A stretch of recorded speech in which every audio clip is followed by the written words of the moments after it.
ബഹുമാന്യനായ അധ്യക്ഷൻ കോട്ടപ്പുറം പിതാവ് അംബ്രോസ് പുത്തം വീട്ടിൽ പിതാവ്, ബഹുമാന്യ MP ശ്രീ ഹൈബീഡൻ, ബഹുമാന്യ MLA ശ്രീ TJ വിനോദ്, പിന്നെ ഇന്നത്തെ ആദരവേറ്റുവാങ്ങുന്ന ബഹുമാന്യനായ ടെന്നീസ് കുറുപ്പശ്ശേരി പിതാവ്, ബഹുമാന്യനായ പഞ്ചായത്ത് പ്രസിഡന്റ് രമണി അജയൻ, വേദിയിലും സദസ്സിലുമുള്ള ആദരണീയരെ, സഹോദരി സഹോദരന്മാരെ, സുഹൃത്തുക്കളെ, ആദ്യം തന്നെ തിരികൊളുത്തി ഈ അനുമോദന സമ്മേളനം ഉദ്ഘാടനം ചെയ്തതായി പ്രഖ്യാപിക്കുകയാണ്.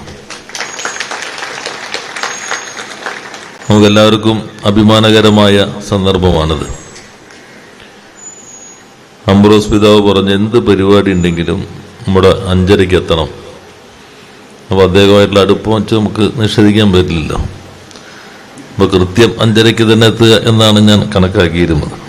അപ്പം ഇപ്പോൾ പാപ്പ നേരിട്ട് കർദിനാളായി ഉയർത്തിയ കൂവക്കാട്ട് പിതാവ് യാത്രാ മധ്യേ എറണാകുളത്ത് വരുന്നു. അപ്പോൾ അദ്ദേഹത്തൊന്ന് കാണണം. അങ്ങനെ അവിടെ പോയി അദ്ദേഹത്തെ കണ്ടു. അദ്ദേഹം ചങ്ങനാശ്ശേരിക്കും പോയി. ഞാൻ ഇങ്ങോട്ട് പോന്നു. അതുകൊണ്ട് പറഞ്ഞതിനേക്കാൾ കുറച്ച് വൈകി. ഇവിടെയേറെ പ്രസിദ്ധമാണ് ഇപ്പോൾ ഈ ഇടവക. ഞാൻ തന്നെയാണ് അംബ്രോസ് പിതാവിൻ്റെ സ്വീകരണവും കോട്ടപ്പുറത്ത് ഉദ്ഘാടനം ചെയ്തത്. ഇവിടെ നിന്ന് ഇപ്പോൾ 4 പിതാക്കന്മാരായി. തിരുവനന്തപുരം ബിഷപ്പായിരുന്ന ജേക്കബ് അച്ചാരുപുറമ്പിൽ പിതാവ്, പിന്നെ വരാപ്പുഴയുടെ ആർച്ച് ബിഷപ്പായിരുന്ന ഡാനിയൽ അച്ചാരുപുറമ്പിൽ പിതാവ്, പിന്നെ നമ്മുടെ സ്വന്തം അംബ്രോസ് പിതാവ്. അവിടെ ഉദ്ഘാടനം കഴിഞ്ഞിട്ട് കണ്ണടച്ചുള്ളൂ. അപ്പോഴേക്കും തുറന്നപ്പോഴേക്കും അടുത്ത് സ്വീകരണമായി നമ്മുടെ ഡെന്നീസ് പിതാവിനും. അപ്പം ഞങ്ങൾക്കൊരു ബന്ധമുണ്ട്. വിനോദും ആ ബന്ധത്തിലുള്ളതാണ്. എല്ലാവരും സെൻറ്റ് പോൾസിലാണ് പഠിച്ചത്. അതാണ്. അപ്പോൾ സെൻറ്റ് ജോസഫ്സിൻ്റെ ഉള്ളിലൊരു ചെറിയ സെമിനാരി ഉണ്ട്. ആ സെമിനാരിൽ നിന്ന് ഇവരിങ്ങനെ നിരനിരയായി കോളേജിലേക്ക് വരും. അപ്പോൾ എന്നെ വിനോദിൻ്റെ ബാച്ചായിരുന്നു. അല്ലേ, ആ സമയത്തായിരുന്നു. അംബ്രോസ് പിതാവും അവിടെ തന്നെ. ഇനി കണ്ണൂർ പോകുമ്പോൾ വടക്കത്തിലെ പിതാവും സെൻറ്റ് പോൾസിൽ തന്നെയാണ്. അപ്പോൾ അവിടെ സഹമെത്രാനും കോളേജിലെ കാര്യങ്ങളും ഇടയ്ക്ക് അയവിറക്കാം. അത്രയും ആളുകളെല്ലാം അവിടെ നിന്നുള്ളതാണ്.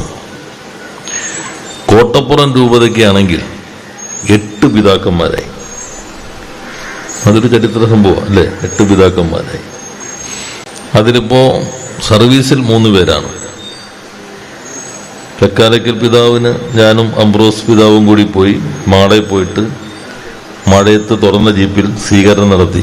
രജത ജൂബിലി ആഘോഷം. അവർ 2 പേരും തമ്മിൽ മനസ്സിലായിരുന്നു ആരാണ് കൂടുതൽ ചിരിക്കുന്നത്.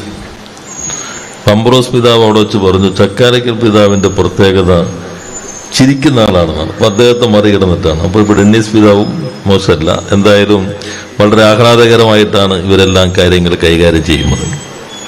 നമുക്ക് ഇത്തരം ഉത്തരവാദിത്തങ്ങളിലെല്ലാം മനുഷ്യ സ്നേഹത്തിന്റെ പ്രതീകങ്ങളായി തന്നെ ആളുകൾ ഉയർന്നു വരുന്നു എന്നതേറെ സന്തോഷകരമാണ്. എല്ലാവരും ശ്രദ്ധിക്കേണ്ട ഒരു പ്രധാനപ്പെട്ട സന്ദേശം കളത്തിപ്പറമ്പിൽ പിതാവ് ക്രിസ്മസുമായി ബന്ധപ്പെട്ട് നടത്തുകയുണ്ടായി. അത് വളരെ പ്രധാനപ്പെട്ട ഒന്നാണെന്ന് തോന്നുന്നു. മതപരമായിട്ടുള്ള വിഭജനങ്ങൾക്കെതിരെ, ചെറിയ ചെറിയ സങ്കുചിതമായിട്ടുള്ള ചിന്തകൾക്കെതിരെ വിശാലമായ കാഴ്ചപ്പാടോടുകൂടി നിൽക്കണം എന്നതാണ് കളത്തിപ്പറമ്പിൽ പിതാവ് നടത്തിയ സന്ദേശത്തിന്റെ രത്ന ചുരുക്കം എന്നുള്ളത്. അത് ഇന്നത്തെ കാലഘട്ടത്തിൽ വളരെ പ്രധാനപ്പെട്ടതാണ്. പോപ്പ് ഫ്രാൻസിസ് കഴിഞ്ഞ ഇതിൽ പറയുകയുണ്ടായി, ദൈവം ഒന്നേ ഉള്ളൂ, വഴികൾ വ്യത്യസ്തമാണ്. എല്ലാവരും ഒന്നിലേക്കാണ് പോകുന്നത്, വഴികൾ വ്യത്യസ്തമാണ് എന്നാണ് അദ്ദേഹത്തിന്റെ പ്രസംഗത്തിൽ അദ്ദേഹം സൂചിപ്പിച്ചത്. അത് തന്നെയാണ് കളത്തിപ്പറമ്പിൽ പിതാവ് പറഞ്ഞത്. ഓരോ മതം തൻ്റെ മതം മാത്രം ശരി, മറ്റു മതങ്ങളെല്ലാം തെറ്റ് എന്ന് ചിന്തിക്കുന്ന ഒരു ന്യൂനപക്ഷം എല്ലാ വിഭാഗങ്ങൾക്കിടയിലും ശക്തിപ്പെട്ടു വരുന്നുണ്ട്. എല്ലാ മതങ്ങളും വിശാലമായ മാനവികതയുടെ, മനുഷ്യ സ്നേഹത്തിന്റെ ആ അടിത്തറയിൽ കെട്ടിപ്പോയിട്ടുള്ള മതങ്ങളാണ്. എന്നാൽ അതുമാത്രം മതി എന്ന ചിലപ്പോൾ മതത്തിന്റെ പേരിൽ ചിലരൊക്കെ യൂട്യൂബിൽ സംസാരിക്കുമ്പോൾ നമുക്ക് തന്നെ അത്ഭുതം തോന്നും.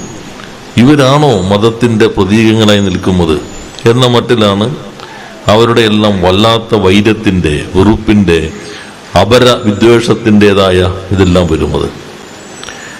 ഞാൻ കഴിഞ്ഞ ദിവസം പറയുകയുണ്ടായി, രമണ മഹർഷിയോട് ഒരാൾ ചോദിച്ചു, അപരനോട് എങ്ങനെയാണ് പെരുമാറേണ്ടത്? അപ്പൊ രമണ മഹർഷി പറഞ്ഞു, അതിന് അപരനില്ലല്ലോ. അത് ഒരു വലിയ ഉയർന്ന ചിന്തയാണ്. എന്നുവെച്ചാൽ മറ്റേ ആളിലും നമ്മളെ തന്നെ കാണുന്നത്, വേറിട്ടൊന്നും കാണുന്നില്ല. ഏത് മതമാകാം, ഏത് ജാതിയാകാം, ഏത് രാഷ്ട്രീയമാകാം, ഏത് ചിന്തയിൽപ്പെട്ട ആളുകളാകാം, ഒരാൾ മറ്റൊരാളിൽ അവനവനെ തന്നെ കാണുന്നതിലേക്ക് ഉയരേണ്ടതുണ്ട് ഇന്നത്തെ കാലഘട്ടത്തിൽ. അതിനു പകരം ചുരുങ്ങിക്കൊണ്ടിരിക്കുന്നു. പലയിടങ്ങളിൽ തന്നിലേക്ക് ചുരുങ്ങുന്നു, തൻ്റെ മതത്തിലേക്ക് ചുരുങ്ങുന്നു, തൻ്റെ ജാതിയിലേക്ക് ചുരുങ്ങുന്നു, തൻ്റെ സ്വത്വത്തിലേക്ക് ചുരുങ്ങുന്നു. ആ ചുരുക്കം പുരോഗതിക്ക്, മനുഷ്യന്റെ മുന്നോട്ടുള്ള പ്രയാണത്തിന് ഗുണപ്രദമല്ല എന്ന തിരിച്ചറിവ് വളരെ പ്രധാനപ്പെട്ടതാണ്. അത്തരത്തിൽ ആഴത്തിലുള്ള ചിന്തകൾ ഇപ്പോഴത്തെ പോപ്പ് ഫ്രാൻസിസ് അദ്ദേഹത്തിന്റെ പല പ്രസംഗങ്ങളിലും ചാക്രിക ലേഖനങ്ങളിലും എപ്പോഴും പ്രതിപാദിക്കുന്നത് നിങ്ങളിൽ പലരും ശ്രദ്ധിച്ചിട്ടുണ്ടാകും എന്നാണ് ഞാൻ പ്രതീക്ഷിക്കുന്നത്.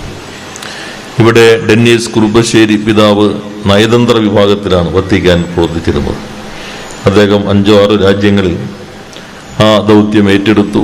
ഇപ്പോൾ മാൾട്ടയിൽ നിന്നാണ് ഈ പുതിയ ഉത്തരവാദിത്വത്തിലേക്ക്, നിങ്ങളോട് പറഞ്ഞ പൗരോഹിത്യത്തിന്റെ പൂർണ്ണതയിലേക്ക് മെത്രോപൊലീത്തയായിട്ടുള്ള ഈ ഉത്തരവാദിത്വം, ഉയർച്ച എന്ന ഉത്തരവാദിത്തങ്ങളാണ്, കൂടുതൽ ഉത്തരവാദിത്തങ്ങളിലേക്ക് അദ്ദേഹം എത്തിയിട്ടുള്ളത്. ലോകത്തിന്റെ പല രാജ്യങ്ങളിലൂടെ സഞ്ചരിച്ചിട്ട് ലഭിക്കുന്ന അനുഭവം കേവല സഞ്ചാരമല്ല, അവിടുത്തെ ജനങ്ങളുമായിട്ട് ഇടപഴകി കിട്ടുന്ന അനുഭവം, അത് വളരെ പ്രധാനപ്പെട്ടതാണ്.